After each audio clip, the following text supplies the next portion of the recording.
slave to my passion. You know, and to be honest with you, it really took a long time for me to find what it is I wanted to do, and 15 years to be exact. And I think that's a struggle for a lot of us athletes, is to figure out what comes next.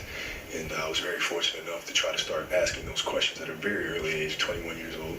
And it took me 15 years to try to figure it out. But it's tough, because you get caught in the cycle of, okay, what's the biggest market I can get into? How can I monetize this and monetize that? And those are absolutely the wrong questions you have to ask.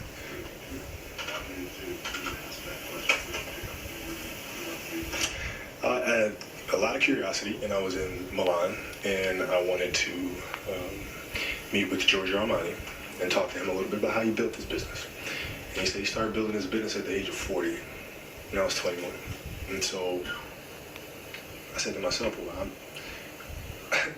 I'll probably play to 35, 36, whatever the case may be. He built a whole business at 40. What am I going to do with the rest of my life? What comes next? And then from that point on, I started figuring things out, trying different things, dabbling in this, dabbling into that, and trying to figure out what exactly that passion is. It wasn't as easy as basketball. It's like I was born to play basketball, and I had to really work to try to figure out what comes next. And that's really, really hard, man. Really, really hard. But that's what we have to do as athletes. That's what we have to figure out. Do you know what comes next? Absolutely. Absolutely. I'm a storyteller. I love storytelling. I love framing stories that inspire. I love educating in a very creative way. I love putting pieces of the puzzle together. And I didn't know that was there until it came time to actually make the Muse films. And I was like, oh, this is actually pretty fun. And that burning desire is there. Like the last scene of your story to be to gold in Brazil in 2016, is that still a goal of yours to be on that team? No. I mean, I'd be honored if that was there. It'd be fantastic to be around that group, and spend kind of the last journey with them. That being said, it's not something that I'm obsessing over. Kobe, if you're a storyteller, if you're 20 years, what's the best part of your story having won 5 championships? The ones that we've lost, and the struggles to get there, right? Because that completes the journey, right? If you just have championships, there's no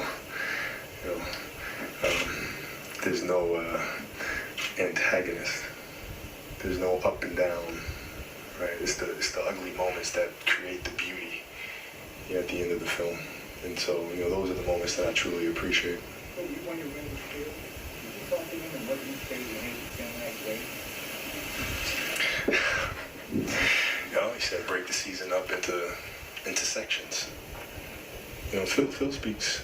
He understands. He and I get each other, and he said, just break the season up into sections. Just take it one chunk at a time, and just and try to get through it. We only have a couple more months left. I'm sorry if you already been asked this question, but in these months with so many young teammates, what are the lessons you like to impart to them? Well, I mean, it starts with the aggressiveness and that killer mentality of trying to figure things out by any means necessary, and then breaking things down into the most minute details, which is very hard to get conceptually. But I continue to try to work with them to help them figure it out. And it's not going to be the last season of doing that. I mean, I'll always be around for them and for other players around the league to help them out. Have you made this decision? Does your plan for the rest of the year change in any way, your approach as far as minutes and teaching, balancing with the kids or your time? No, I mean, I've always, said from when I came into camp that, if I can play, I will. You know what I mean? And that's the right thing to do, man. If I can play, I absolutely will. If I can play 30 minutes, I'll play 30 minutes. If I can only play 15, I'll play 15. And just do the best I can, to try to win the ball game and help the young guys out. Everybody seems to have their favorite Kobe Bryant moment. Do you have a favorite Kobe Bryant moment in your career? Nothing beats getting drafted. Nothing tops that. I mean, that was just, you dream about that moment. It's just, that's the beginning of it all. Kobe, give us how great, if you look back on these 19 seasons, 20 seasons, how great a life it has been, community, and how would you like to live? I mean, I just, the fact that I'm talked about in the company with Magic and, you know, Cap, and, you know, I've made it. That's enough for me, man. I was a Laker diehard growing up. You know what I mean? So, you know, that's good enough for me. And I've just been extremely fortunate. I mean, how many kids can say growing up, you know, that, you know, you turn pro, you're going to play for your favorite team in the world and spend your entire career there. I mean, it's been a dream. Give us more success for you for the rest of the season. What success? What would Well, let's start by winning the next game. And it's really taking it game by game, honestly. And really following Phil's advice, which is just breaking the season up into sections and, you know, playing the game that's in front of you, trying to win that, and then move on to the next one, and see if we can get better. with the young players versus now, what your outlook is for yourself, having this announcement? Part of that switch. No, I mean, it's the same old thing. I mean, you just work extremely hard, you come out and try to play better the next game than we did the game before, you know, and continue to try to teach, continue to try to help, and try to improve my own play, and just, I mean, you know, just trying like crazy to get better. He's actually one of the first people that I told over the summer. And, you know, we've been in frequent contact. What exactly did you tell him? This is it. And how the hell did you know it was it for you, you know, sort of thing. And, you know, we had some laughs and back and forth about it. But the important thing for him is to just enjoy it. No matter what, just enjoy it. You don't let anybody take that away from you, no matter what happens, you know, good or bad. Enjoy it, man. When did you make this decision? Obviously, it wasn't today. You had to get those photos printed for the fans. It took a minute. Oh, well, you know, it's pretty quick. It's like, you know, I called the team and I said, this is what I'm doing. Okay, when? I'm like, well, like a couple days. What? You know, and then we put the wheels in motion pretty quickly. Pretty much. In passato hai detto che finito con l'NBA ti sarebbe piaciuto giocare in Italia, no? Speranza. No, non posso. Cosa ha significato il cambio? No, mi ha significato tutto per me, però il mio corpo non posso. Mi piacerebbe, però non posso. You guys, pretty surprised by all the leagues sort of this failure in this sort of failure to body,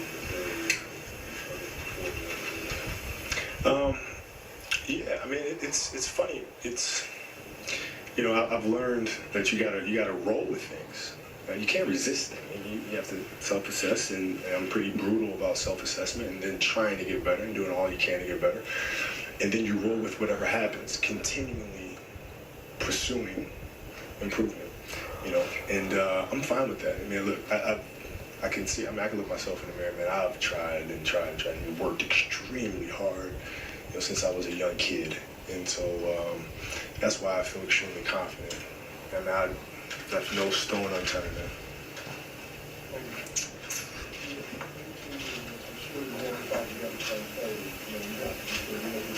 Yeah. Right. What is it like to be the older guy, you guys with 17, 19, 20 on this roster? You feel a lot of places? I feel like their grandfather. I mean, I'm not like the older guy. Like I'm the like triple OG. So I'm saying, like LeBron and them, they're the old guys now, and I'm way older than them, right? So they're vets. I'm like a triple vet, you know. And it's fun, honestly. I remember playing Portland.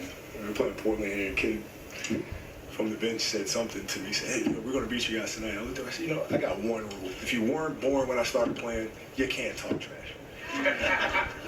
It's a simple rule. And he just looked at, yes, sir. Yes, sir. No argument. You got it, man. Appreciate you guys, man. Thank you. pretty revealing. It was very, and did seem totally comfortable with that, didn't he? No, I want to hear someone ask about the emotion. I thought the eyes were getting wet. I thought he was sad about it. And again, late night cable. You heard a curse word. It's okay. We're gonna leave that out for the re-airs. Should poopy next time. Yeah, we'll be in good shape. We're back with more Sports Center. Okay. Right after this. You are watching Sports Center, presented by Xbox One.